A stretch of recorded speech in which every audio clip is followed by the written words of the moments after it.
മഴ ഇങ്ങനെ പെയ്തുകൊണ്ടിരിക്കുമ്പോൾ ചായയുടെ കൂടെ എന്തെങ്കിലുമൊക്കെ കുറിച്ചിരിക്കാൻ ഭയങ്കര രസമല്ലേ. അപ്പോൾ ഞാൻ പെട്ടെന്ന് തന്നെ അങ്ങ് ഉണ്ടാക്കി വെക്കുകയാണ്. 2 കപ്പ് കടലമാവും, 1/2 കപ്പ് അരിപ്പൊടിയും, പാകത്തിനുള്ള ഉപ്പും, 1/4 ടീസ്പൂൺ മഞ്ഞൾപ്പൊടിയും, 2 ടീസ്പൂൺ കാശ്മീരി മുളക് പൊടിയും, 1/4 ടീസ്പൂൺ കായപ്പൊടിയും കൂടി ചേർത്തൊന്ന് മിക്സ് ചെയ്ത് കൊടുത്തതിന് ശേഷം ആവശ്യത്തിന് വെള്ളം ഒഴിച്ചു കൊടുത്തിട്ട് ഇതൊന്ന് കുഴച്ചെടുക്കാം.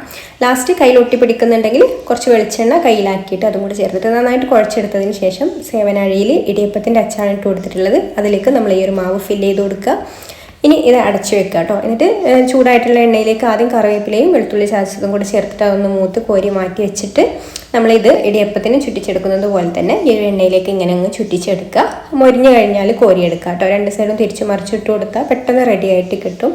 ഇനി നമ്മൾ ബാക്കി കുറച്ച് മാവിലേക്ക് കുറച്ച് വെള്ളം ഒഴിച്ച് കൊടുത്തിട്ട് ഇതുപോലെ കുറച്ച് ലൂസായിട്ടൊന്ന് കലക്കിയെടുത്തതിന് ശേഷം ഹോളുള്ള ഈ ഒരു കോരിയിലേക്ക് ഒഴിച്ചിട്ട് നമ്മൾ പൂന്തി റെഡിയാക്കി എടുക്കണം. ഈ ഒരു പൂന്തി ലോ ഫ്ലെയിമിൽ വെച്ചിട്ട് നന്നായിട്ട് മൊരിഞ്ഞ് വരുന്നത് വരെ വറുത്തെടുക്കണം കേട്ടോ. എന്നിട്ട് കോരി മാറ്റി വെക്കുക. ഇനി ഇതേ എണ്ണയിലേക്ക് തന്നെ 1/2 കപ്പ് കടലയും ചേർത്ത് കൊടുത്തിട്ട് അതും നന്നായിട്ട് വറുത്ത് കോരി മാറ്റി വെക്കുക. ഇനി ഇതാ നമ്മൾ ആദ്യം ഫ്രൈ ചെയ്തെടുത്തിട്ടുള്ള ആ ഒരു സേവിലേക്ക് ഈ ഒരു പൂന്തിയും പൊരിച്ച കടലയും കറിവേപ്പിലയും വെളുത്തുള്ളിയും പിന്നെ ഞാൻ കുറച്ച് പൊട്ടുകടല കൂടെ ഇതിലേക്ക് ഫ്രൈ ചെയ്തെടുത്തിട്ടുണ്ട്.